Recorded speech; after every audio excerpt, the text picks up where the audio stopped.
राज्याचे मुख्यमंत्री देवेंद्र फडणवीस यांच्या अध्यक्षतेखाली काल मंगळवारी 24 जूनला मंत्रालयात मुंबईमध्ये एक राज्य मंत्रिमंडळाची बैठक पार पडली। मात्र या कॅबिनेट बैठकीनंतर शिवसेना आणि राष्ट्रवादीमध्ये नाट्यमय बैठकीचं सत्र पाहायला मिळालं।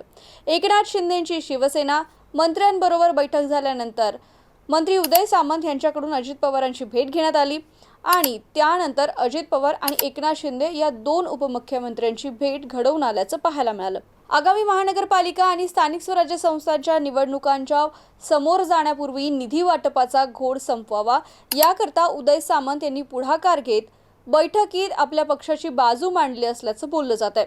तर निधी वाटपाबाबत शिवसेना मंत्र्यांची नाराजी पाहता अर्थमंत्री अजित पवारांपर्यंत शिवसेनेची भूमिका पोहोचवून तोडगा काढण्यासाठी जबाबदारी ही उदय सामंतांवर टाकण्यात आली असल्याची माहिती समोर आली आहे। त्यामुळे आता त्यांच्या या शिष्टाईची महायुतीतील समन्वय राखण्यास कशी मदत होईल हे पाहणं महत्त्वाचं ठरणार आहे।